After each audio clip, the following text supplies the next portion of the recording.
ఇప్పుడు ఇలా సకల దేవతలను ప్రీతి చెందిపిచ్చే ఒక పువ్వు ఉంది. ఈ పువ్వు పేరు అపరాజిత పుష్పము. ఇది వరకు నేను చాలా సార్లు చెప్పి ఉన్నాను. ఇలా ఉంటుందండి ఈ పువ్వు. దీన్ని గోకర్ణం పువ్వు అని పిలుస్తాము, గిరికర్ణిక అని పిలుస్తాము, అపరాజిత అని పిలుస్తాము. చాలా పేర్లు ఉన్నాయి మనకు వాడుక భాషలో. మీరే భాషలో పిలుస్తారో కామెంట్ చేయండి. అయితే ఇవి రెండు వర్ణాలలో వస్తాయి. ఇది శ్వేతవర్ణం.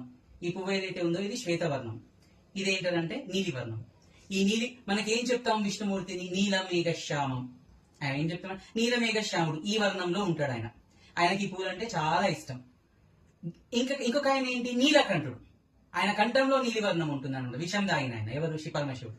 ఆయనకు ఈ పువ్వు అంటే చాలా ఇష్టం. మనం ఒకసారి అష్టమూర్తి తత్వంలో ఈ పువ్వు గురించి చెప్పుకున్నాం.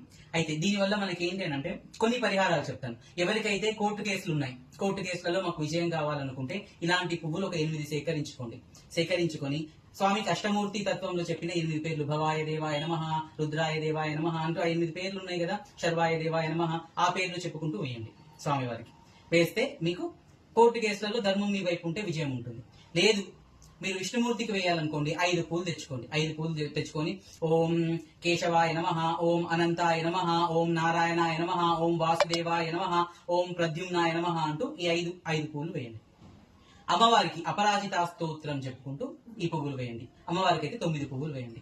మీకు కుజదోషం ఉన్నట్లయితే ఇప్పుడు ఇలా సకల దేవతలను ప్రీతి చెందిపిచ్చే ఒక పువ్వు ఉంది. ఈ పువ్వు పేరు అపరాజిత పుష్పము. ఇది వరకు నేను చాలా సార్లు చెప్పి ఉన్నాను. ఇలా ఉంటుందండి ఈ పువ్వు. దీన్ని గోకర్ణం పువ్వు అని పిలుస్తాము, గిరికర్ణిక అని పిలుస్తాము, అపరాజిత అని పిలుస్తాము. చాలా పేర్లు ఉన్నాయి మనకు వాడుక భాషలో. మీరే భాషలో పిలుస్తారో కామెంట్ చేయండి. అయితే ఇవి రెండు వర్ణాలలో వస్తాయి. ఇది శ్వేతవర్ణం. ఈ పువ్వు ఏదైతే ఉందో ఇది శ్వేతవర్ణం. ఇదేంటంటే నీలివర్ణం. ఈ నీలి మనకేం చెప్తాం విష్ణుమూర్తిని? నీలమేఘశ్యామం. ఆయన ఏం చెప్తున్నా? నీలమేఘశ్యాముడు. ఈ వర్ణంలో ఉంటాడు ఆయన. ఆయనకి ఈ పూలు అంటే చాలా ఇష్టం. ఇంకొక ఆయన ఏంటి? నీలకంఠుడు. ఆయన కంఠంలో నీలివర్ణం ఉంటుంది అనమాట. విషం తాగిన ఆయన ఎవరు? ఋషి పరమశివుడు. ఆయనకు ఈ పువ్వు అంటే చాలా ఇష్టం. మనం ఒకసారి అష్టమూర్తి తత్వంలో ఈ పువ్వు గురించి చెప్పుకున్నాం. అయితే దీనివల్ల మనకి ఏంటి అంటే కొన్ని పరిహారాలు చెప్తాను. ఎవరికైతే కోర్టు కేసులు ఉన్నాయి, కోర్టు కేసులలో మాకు విజయం కావాలనుకుంటే ఇలాంటి పువ్వులు ఒక 8 సేకరించుకొని స్వామికి అష్టమూర్తి తత్వంలో చెప్పిన 8 పేర్లు, భవాయ దేవాయ నమః, రుద్రాయ దేవాయ నమః అంటూ 8 పేర్లు ఉన్నాయి కదా, శర్వాయ దేవాయ నమః, ఆ పేర్లు చెప్పుకుంటూ వేయండి స్వామి వారికి. వేస్తే మీకు కోర్టు కేసులలో ధర్మం మీ వైపు ఉంటే విజయం ఉంటుంది. లేదు మీరు విష్ణుమూర్తికి వేయాలనుకోండి, 5 పూలు తెచ్చుకోండి. 5 పూలు తెచ్చుకొని ఓం కేశవాయ నమః, ఓం అనంతాయ నమః, ఓం నారాయణాయ నమః, ఓం వాసుదేవాయ నమః, ఓం ప్రద్యుమ్నాయ నమః అంటూ ఈ 5 పూలు వేయండి.